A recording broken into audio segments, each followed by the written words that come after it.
Hi, this is the Pixel 8 Pro and I'll show you how to remove SIM pin from SIM card on this device.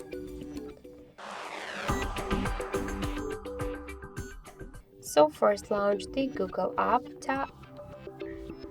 Hi, this is the Pixel 8 Pro and I'll show you how to remove SIM pin from SIM card on this device.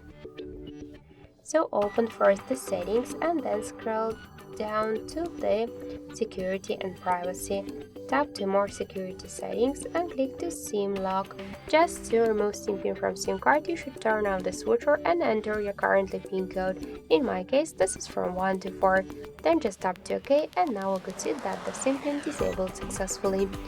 So that's it. Thank you for watching, and if you like this video, leave thumbs up and subscribe.